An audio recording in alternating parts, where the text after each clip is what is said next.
Wow, ang ganda yung bundok, ang ganda yung ulap, pero bakit itong buhay ko?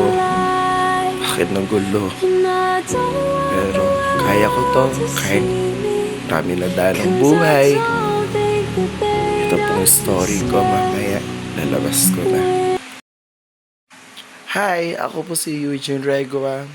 Ito po yung story, buhay ko.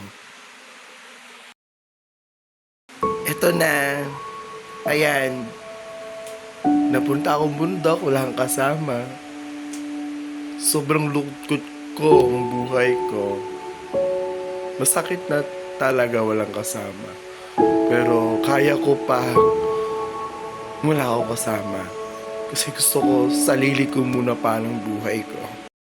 Ayan, puro ikot-ikot ako. Iikot ko yung sarili ko para hindi ako na-overthink araw-araw. Ayan, taas ko yung kamay ko.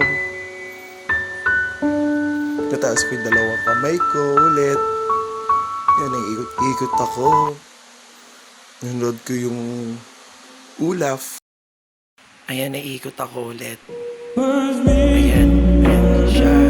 Si Regina. Yan, meron ako nakitang bato.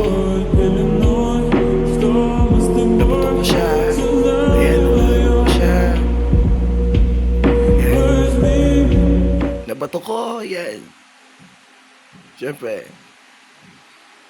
hindi ko na kaya. Paano ako? Eto,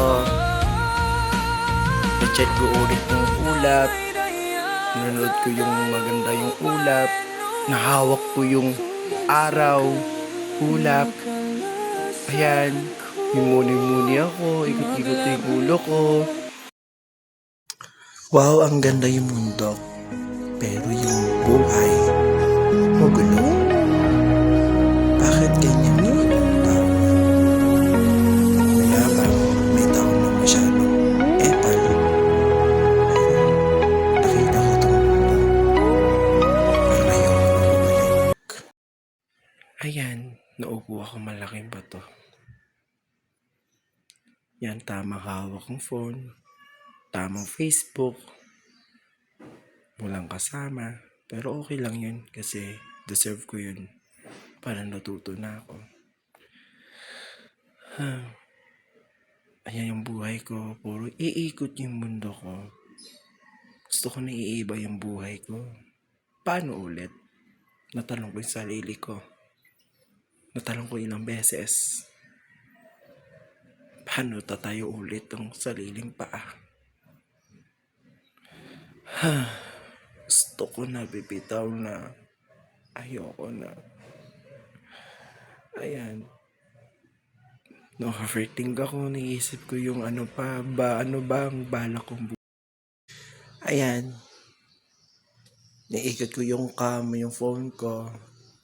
Ayan, nabibideo ko yung sarili kong mukha ko. Ayan. Ayan, ikot-ikot ng ulo ko. Ayan. Ikot-ikot. Dito na natapos yung kwentong buhay ko. Ayan. Yan ako. Itong buhay ko. Puro ikot tong mundo ko pero wala nang iba. Lord, natatakot ako na huwag mo ko iiwan. Kasi mahal kita kahit saan ako pupunta. Sana andyan kang tabi ko. Hanggang dito na ako. Goodbye. Ito po yung story ko.